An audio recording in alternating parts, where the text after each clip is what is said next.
नहमदुहु व नसल्ली अला रसूलिहिल करीम अम्मा बाद फ़ाऊज़ु बिल्लाहि मिनश शैतानिर रजीम बिस्मिल्लाहिर रहमानिर रहीम। अस्सलामु अलैकुम वरहमतुल्लाहि वबरकातुहू। आपका होस्ट साकिब इनायतुल्लाह। आज हम फिर से जो हैं फ़ाद भाई के पास आए हैं और आज हम कुछ रोशनी डालेंगे सैयद मोहम्मद कासिम बिन अब्दुल करीम के हवाले से, जो कि लाहौर के हमारे रिहायशी भाई हैं और उनके बारे में फ़ाद भाई और बहुत सारे लोग और दुनिया से उनके ख्वाबों पर ख़ास तौर से यकीन भी कर रहे हैं, फैला भी रहे हैं और बहुत सारे लोगों को दुनिया के अंदर बशारत दी गई है बाकायदा तौर पर ख्वाबों के थ्रू, मुबश्शिरात जिसको कहा गया है नबी सल्लल्लाहु अलैहि वसल्लम की हदीस के मुताबिक उसका मफ़हूम है। और बहुत सारे लोगों को नबी सल्लल्लाहु अलैहि वसल्लम की ज़ियारत हो चुकी है और बाकायदा तौर पर उनको बताया गया है कि यही शख्स जो कि सैयद मोहम्मद कासिम बिन अब्दुल करीम लाहौर के हमारे रिहायशी हैं, वही फ्यूचर में इमामुल महदी के मनसब पर फाइज़ होंगे इंशाअल्लाह। तो फ़ाद भाई अस्सलाम वालेकुम रहमतुल्लाह। वालेकुम अस्सलाम। क्या हाल है आपका? बहुत शुक्रिया आपके टाइम का। आपने फिर हमें जो है वो वक्त निकाला अपना। अच्छा, ये इसी के ऊपर जैसे ये टॉपिक है और हम थोड़ा सा डिस्कस करेंगे। इसमें कोई वो फॉर्मल ऐसी चीज़ नहीं है कि मैं आपका इंटरव्यू ले रहा हूँ। इसमें लोगों को बताने का मैं अपना पॉइंट ऑफ व्यू कुछ थोड़ा सा डिस्कस करूँगा, आप अपना करें कि इस बारे में आपकी क्या राय है कि सैयद मोहम्मद कासिम बिन अब्दुल करीम के जो ख्वाब हैं, उन ख्वाबों में ऐसा है क्या? ख्वाब तो बहुत सारे लोग देते हैं, ये यानी कि नॉर्मली लोगों का जो है वो ये होता है कि यार ख्वाब तो इस तरह के बहुत सारे लोग देख चुके हैं या देखते भी रहते होंगे, वो शेयर नहीं करते हैं। तो इनके ख्वाबों में ऐसा क्या है जो कि रिलेट करता है कि यही इमामुल महदी हैं, जो उनका ज़हूर हो चुका है, जिस तरह आपने लास्ट वीडियो में भी अपना शेयर किया था पॉइंट ऑफ व्यू के ज़हूर हो चुका है और बिल्कुल मैं भी मानता हूँ ज़हूर हो चुका है। तो इस पर थोड़ा सा रोशनी डालिएगा, फिर मैं अभी बात करूँगा इस पर। जज़ाकल्लाह। बिस्मिल्लाहिर्रहमानिर्रहीम। जज़ाकल्लाह साकिब भाई, अल्लाह पाक आपको जज़ाए खैर दे। अल्लाह पाक मोहम्मद कासिम भाई की बहुत मदद फरमाए, सारे हेल्पर्स की बहुत मदद फरमाए। जो अल्लाह ने हमें काम दिया है, अल्लाह पाक इखलास के आला तरीन मकाम पे कबूलियत दे और उसकी बरकत से पूरी उम्मत मुस्लिमा से अल्लाह पाक राज़ी हो जाए। देखिए, सबसे पहले तो ये कॉन्सेप्ट्स क्लियर करना बहुत ज़्यादा ज़रूरी है। मेरी तो खैर अल्लाह की तौफ़ीक से, अल्लाह की रहमत से बहुत सारे लोगों से बात भी हुई है इसी टॉपिक के हवाले से। जो बहुत सारा एक ऐसा तबका है जो ये मानने को तैयार ही नहीं है कि इमामुल महदी ने आना भी है या नहीं। पहले तो हमें इस चीज़ को कवर कर लें। और नाऊज़ु बिल्लाहि मिन ज़ालिक कुछ ऐसे लोग हैं जो हज़रत ईसा अलैहिस्सलाम के भी आने का इनकार कर देते हैं, जो कि कुफ्र है। नबी अकरम सल्लल्लाहु अलैहि वसल्लम की किसी एक हदीस का इनकार करना कुफ्र के ज़िम्मे में आ जाता है। अल्लाह कमी बेशी माफ़ फरमाए। तो कहने का मकसद ये है, नबी अकरम सल्लल्लाहु अलैहि वसल्लम की, अच्छा कुछ लोग कहते हैं सही बुखारी सही मुस्लिम जो कि मोस्ट ऑथेंटिक हदीसों की किताबें हैं, उनमें कहीं पर भी महदी का जिक्र नहीं मिलता। ठीक है, सियासत्ता 6 किताबें हैं जो उलमाए कराम ने बहुत मेहनत के साथ, मुशक्क़त के साथ उनको जमा किया हदीसों को, और बहुत ज़्यादा कोशिश की गई है कि कौन कौन सी ऐसी अहादीसें हैं जो बंदा मतलब ऑथेंटिक तरीन हो जाए, बहुत ज़्यादा उसमें जो है ना मजबूती आ जाए। तो सही बुखारी सही मुस्लिम में अगरचे हमें इमामुल महदी का टॉपिक नहीं मिलता, बकिया चारों सियासत्ता की किताबों में इमामुल महदी का टॉपिक तवातुर से डिस्कस किया गया है। हज़रत उम्मे सलमा रज़ियल्लाहु ताला अन्हा से रिवायत है, हज़रत अबू हुरैरा रज़ियल्लाहु ताला अन्हु से रिवायत है, बहुत सारे ऐसे सहाबा कराम हैं, अहले बैत हैं रिज़वानुल्लाहि ताला अलैहिम अजमईन, जिनसे ये चीज़ें क्लियरली वाज़ेह हो जाती हैं कि इमामुल महदी ने आना भी है और उनके ज़रिए अल्लाह पाक ने पूरी दुनिया में इस्लाम का बोलबाला करना है। पहली बात सही। अब कहने का मकसद ये है कि बहुत सारी, मैं आपको सरसरी सी बता देता हूँ, हदीसें मौजूद है, आप ख़ुद भी इस्लाम 360 के ऐप है उस पर सर्च कर सकते हैं।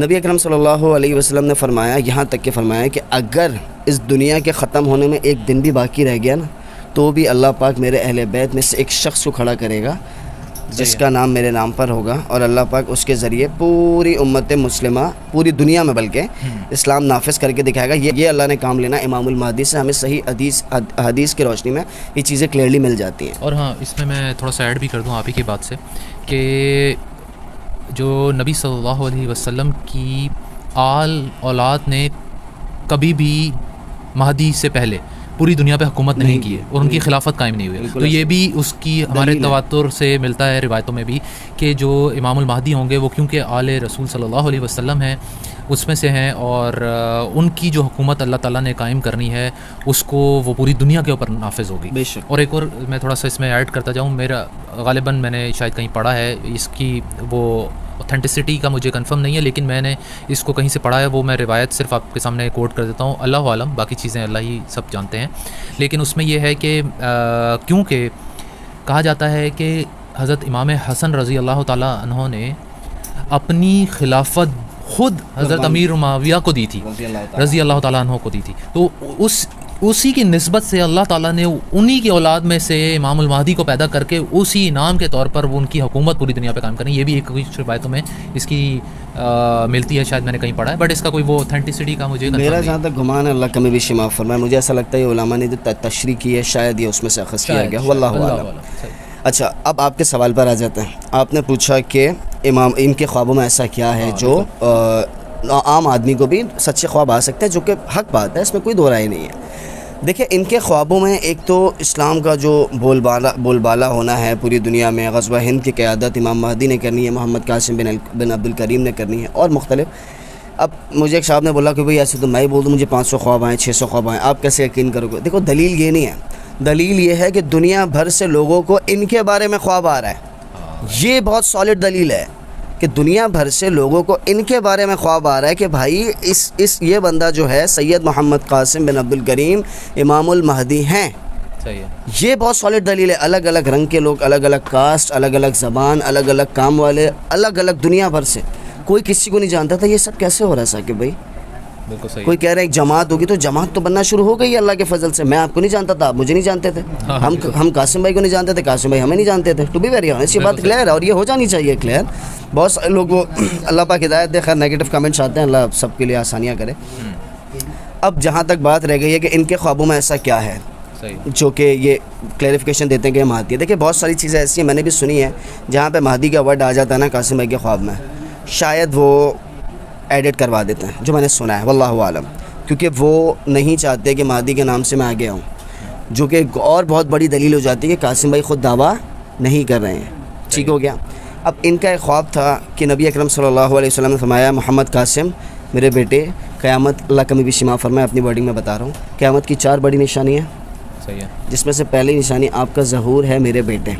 कासिम भाई उसी ख्वाब में किसी आलिम के पास जाते हैं और वो आलिम साहब से पूछते हैं कि क़यामत की पहली निशानी क्या है। सही है। तो उन्होंने कहा कि आपका कोई हसब नसब मिलता है आप सल्लल्लाहु अलैहि वसल्लम से? तो मोहम्मद कासिम में ख्वाब में आलिम साहब को कहते हैं कि जी बिल्कुल, वो मेरे अब्बा जान हैं, लोगों ने अबुल कासिम के नाम से कुनियत थी ना आप सल्लल्लाहु अलैहि वसल्लम की, वो लोग उन्हें अबुल कासिम के नाम से पहचानते थे। अल्लाह का भी शिमा फरमाए। और सॉरी, ये मैं इसमें भी ऐड कर दूँ ये बात में कि जो नबी सल्लल्लाहु अलैहि वसल्लम की हदीस में बाकायदा तौर पर ये मौजूद है कि आप सल्लल्लाहु अलैहि वसल्लम ने किसी नाम रखने से मना नहीं फरमाया, सिवाय नबी सल्लल्लाहु अलैहि वसल्लम ने ये फरमाया कि अबुल कासिम किसी को ना पुकारा जाए। अब आप इसको भी देखें कितनी बड़ी इस चीज़ की दलील है कि वही बात जो नबी सल्लल्लाहु अलैहि वसल्लम ने ख्वाब में आकर मोहम्मद कासिम भाई को बताई उनके ड्रीम के थ्रू, वही बात हदीस में बिल्कुल ऐसे ही है कि नबी सल्लल्लाहु अलैहि वसल्लम, अल्लाह कमी पेशी माफ़ करे, उसका मफ़हूम है हदीस का कि नबी सल्लल्लाहु अलैहि वसल्लम ने फरमाया कि अबुल कासिम किसी को कहकर नहीं पुकार सकते आप। अल्लाहु आलम। अच्छा, तो कासिम भाई का जो ख्वाब था उसमें इसी तरह का था कि वो कहते हैं कि नबी अकरम सल्लल्लाहु अलैहि वसल्लम ने फरमाया कि क़यामत, मेरे बेटे कासिम, क़यामत की 4 बड़ी निशानियाँ हैं, मफ़हूम बता रहा हूँ, जिसमें से पहली निशानी आपका ज़हूर है मेरे बेटे। बिल्कुल सही है। अब कासिम भाई उसी ख्वाब के अंदर किसी आलिम साहब के पास जाते हैं, आलिम साहब से पूछते हैं कि क़यामत की पहली निशानी क्या है। तो आलिम साहब फरमाते हैं कि आपका कोई हसब नसब मिलता है नबी अकरम सल्लल्लाहु अलैहि वसल्लम से? तो उन्होंने कहा हाँ, लोग उन्हें अबुल कासिम के नाम से जानते थे और वो मेरे अब्बा जान है। सही है। तो मौलाना साहब ख्वाब में कासिम भाई को कहते हैं कि क़यामत की पहली निशानी ज़ाहिर हो गई है, अभी बहुत जल्द दूसरी भी ज़ाहिर हो जाएगी। सही है। मतलब जो कि दज्जाल का खुरूज है। तो इससे भी हमें बहुत सॉलिड दलील मिल जाती है कि कासिम भाई की उम्र 40 से ऊपर हो गई है, तो लिहाजा इनका ज़हूर भी हो गया है। और फिर मैं हदीस की रेफरेंस में तवातुर से बता चुका हूँ, अल्लाह के फजल करम से, उसकी रहमत से। 1066 हदीस नंबर है किताबुल फितन की, जिसमें लिखा हुआ है 51 या 52 साल की उम्र में बैत होगी। ठीक हो गया। ख्वाब में भी आ गया कि उनका ज़हूर हो गया। तो महदी का पहली निशानी, क़यामत की वैसे 4 बड़ी निशानियाँ, महदी का ज़हूर, दज्जाल का खुरूज, हज़रत ईसा अलैहिस्सलातु वस्सलाम का नुज़ूल, चौथा याजूज माजूज का आना। अब कहने का मकसद ये है कि पहली निशानी तो अच्छा। अब आप आ जाते हैं कासिम भाई के ख्वाबों पे कि आप कह रहे हैं यार 51-52 साल लिखी हुई है किताबुल फितन में, क्या दलील है? कासिम भाई का ख्वाब है जो कि बहुत कम लोगों को पता है। सही है। कासिम भाई ने कुछ साल पहले देखा था कि मेरी उम्र 51 साल हो गई है और अल्लाह पाक बहुत खुश है, मेरा लिबास तब्दील हो गया है और मैं रो रहा हूँ। इस रोने की वजह क्या है?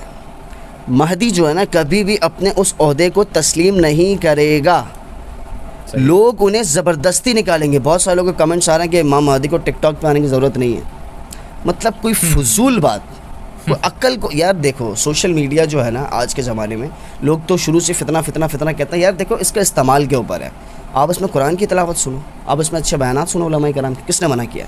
और दूसरा फायदा ये, सॉरी आपकी बात काट रहा हूँ, कि सोशल मीडिया देखिए हर ज़माने के अंदर जब अल्लाह ने अपने किसी बंदे को भेजा, जितने भी अंबिया आए और बाकी लोग आए जो हाँ अलैहिस्सलाम, जितने भी लोग अल्लाह ने अपने भेजे, अपने बंदे भेजे, वो उस ज़माने के अंदर उन तमाम असबाब से रिलेटेड और उन तमाम जो उस ज़माने में अंदर राइज चीज़ें थी उसी के थ्रू यानी कि उसको इस्तेमाल करते थे, या उसमें अल्लाह ताला ने उनको कोई मौजज़ात दिए, या फिर अल्लाह ताला ने उनके थ्रू कोई निशानियाँ उसी ज़माने के लिहाज से जो है दिखाई। अब आज का ज़माना जो है ये एडवांस ज़माना है, इसमें सोशल मीडिया का दौर है, तो सोशल मीडिया के थ्रू ही लोगों को पैगाम जाएगा ना। मुझे बताएं ना, घर घर जाकर आप पैगाम कितने को देंगे? बिल्कुल ऐसा ही। जो और कासिम भाई का बाकायदा तौर पर ड्रीम भी है ये, जिसमें कि कासिम भाई जो हैं, अल्लाह ताला कासिम भाई को ये बाकायदा तौर पर बताते भी हैं कि जब वो बहुत शुरू में उन्होंने ड्रीम्स फैलाना शुरू किए, तो क्योंकि वो ड्रीम्स फैल नहीं रहते, तो नबी सल्लल्लाहु अलैहि वसल्लम जो अल्लाह ताला ने या नबी सल्लल्लाहु अलैहि वसल्लम ने, ये मैं थोड़ा सा इसमें मुझे कन्फ्यूजन है कि अल्लाह ताला ने बताया या नबी सल्लल्लाहु अलैहि वसल्लम ने बताया, अल्लाह कमी बेशी माफ़ करे, ख्वाब में बताया कि गालिबन ज़्यादा गुमान मुझे यही है कि उसका अल्लाह ताला ने उनको बताया कि जो अपने वीडियोस का जो टाइटल था ना, पहले उन्होंने रखा था खाली कि अल्लाह ताला जो है ना मेरे ख्वाबों में, पहले उन्होंने ये टाइटल रखा था। तो फिर अल्लाह ताला ने कासिम भाई को बताया कि नबी सल्लल्लाहु अलैहि वसल्लम और अल्लाह मेरे ख्वाबों में, बाकायदा टाइटल उन्होंने अल्लाह ने ख़ुद बताया कि ये रखें, तब वो जो है ड्रीम्स फैलना भी शुरू हुए। और फिर बाकायदा तौर पर अल्लाह ताला ने एक ख्वाब में कासिम भाई को ये भी बताया कि वो अल्लाह ताला इंटरनेट को हुक्म देता है कि ख्वाबों को फैलाए। तो ये आपको क्या लग रहा है, ये सारे ख्वाब जितने भी लोगों तक पहुँचे हैं, हमारे तक भी पहुँचे हैं, ये रैंडम पहुँचे हैं? यानी कि हमने कोई बाकायदा तौर पर कोई मनज़्ज़म तरीके से कहीं पर सर्चिंग या इस तरह से करना स्टार्ट नहीं किया था। मे भी तजस्सुस था कि कुछ चीज़ें देखने का, ख्वाहिश भी थी, अल्लाह ताला ने दिल में डाली थी। अल्लाह ताला जो है बस उसी का, अल्लाह ही की तरफ से ही सारे नाम होते हैं, इंसान का कोई भी नहीं इसमें हाथ होता। और अल्लाह ताला की रहमत, बिल्कुल कासिम भाई को जिस तरह ख्वाब में उन्होंने बताया अल्लाह ने कि अल्लाह ताला की रहमत जो है वो सबके लिए बराबर है। तो आप इसमें प्लीज़ ऐड कर रहे थे, कुछ हो बताइए। मैं अब इसमें देखें, कुछ लोग कहते हैं उलमाए कराम को ये बात समझ नहीं आई, आपको आ गई, हु आर यू, कौन हो आप? देखिए, मैं उलमाए कराम को ब्लेम नहीं करूँगा। उलमाए कराम ने बहुत कोशिश की है और की थी कि उम्मत को जितना अच्छे से अच्छे तरीके से हदीसों की रोशनी में प्रेजेंट कर दिया जाए, इमामुल महदी का टॉपिक या दीगर जो भी टॉपिक्स हैं उसको क्लियरली मेंशन कर दिया जाए। लेकिन इंसान है, मासूम सिर्फ अंबिया थे, इंसान है। ये मुझे ऐसा लगता है, अल्लाह कमी बेशी माफ़ फरमाए, अल्लाह के कुछ राज हैं जो अल्लाह ने हमारे ऊपर खोल दिए। अल्हम्दुलिल्लाह रब्बिल आलमीन, इसमें हमारा कोई कमाल नहीं है, उसकी रहमत है। मैं तो क्लियरली ये बात बताता चलूँ। मैं एक आपकी अब एक चीज़ है, मैंने एक अक़ीदा ज़हूर इमाम महदी, एक किताब है, बहुत सीनियर आलिम दीन है जो कि शहीद हो गए थे, मुफ्ती निज़ामुद्दीन शामज़र रहीमहुल्लाह। अच्छा। मुझे एक आलिम साहब ने वो हदिया की थी, बोला बेटा आप इसको पढ़ लेना। अच्छा। उसमें शुरू के 3-4 पेजेस में क्लियरली मेंशन है, और यही वाली हदीसों का रेफरेंस है। क्लियरली मेंशन था कि जितने भी, मैं अपनी वर्डिंग में बता रहा हूँ, अल्लाह कमी बेशी माफ़ फरमाए, आप खुद भी पढ़ सकते हैं। उन्होंने कहा जितने भी ये मामलात हैं ना इमाम महदी के मुतालिक, जो ये चीज़ें होनी है, ये उलमा की अपनी ज़ाती राय हैं, बेशक उलमा की अपनी ज़ाती राय हैं। हक वही है जो अल्लाह ने करना है, और हल तो वही है। हम तो नहीं, हमें तो पता ही नहीं था कि ये सब होना है हमारे साथ। हम तो क्लियरली इस चीज़ को वो करते हैं कि भाई हम तो अपनी दुनिया में थे, अपना अपना बिज़नेस था, अपनी अपनी जॉब्स थी, सारे मामलात थे, बस अल्लाह पाक ने पकड़ के लिया है। और मेरी रिक्वेस्ट है सारे पाकिस्तानियों से, स्पेशली मैं कहूँगा दुनिया भर के तो मुसलमानों से है ही, लेकिन पाकिस्तानियों से मेरी रिक्वेस्ट है कि हम अपनी ज़िम्मेदारी पहचानें कि अगर इमाम महदी यहाँ पर आ गए हैं, पहली बात तो ये समझ लें, अगर इमाम महदी का ज़हूर पाकिस्तान में हो गया है तो उसमें कोई गलत बात नहीं है, ये क्लियर हो जानी चाहिए। इमाम महदी को पहले से अगर पता होगा कि इमाम महदी, उसमें कोई गलत बात नहीं है, हदीसों में क्लियरली मेंशन है। अगर उनको नहीं पता होगा तो मदीना से मक्का क्यों भागेंगे? बिल्कुल, ये बड़ा ही, ये बहुत मिसकंसेप्शंस हमारे दरमियान मौजूद है साकिब भाई, जिनको क्लियर करना बहुत ज़रूरी है। और बिल्कुल आपने अपनी पुरानी वीडियोस में भी बताया है, काफ़ी तवातुर के साथ काफ़ी वीडियोस के अंदर ये बात हो भी चुकी है कि किसी भी हदीस में हमारी नज़र से तो नहीं गुजरी। अगर किसी के पास है तो प्लीज़ हमारे साथ ज़रूर शेयर कीजिएगा। बिल्कुल। तो क्योंकि हमारी भी इस्लाह हो। ये देखें, ये बहुत इंपॉर्टेंट चीज़ है समझने के लिए। किसी भी हदीस के अंदर नबी सल्लल्लाहु अलैहि वसल्लम की तरफ से ये नहीं बताया हमें कि महदी जो हैं अरब में पैदा होंगे, अरबी बोलते होंगे, ऐसा कई सी हदीस में नहीं है। ये बहुत क्लियर है।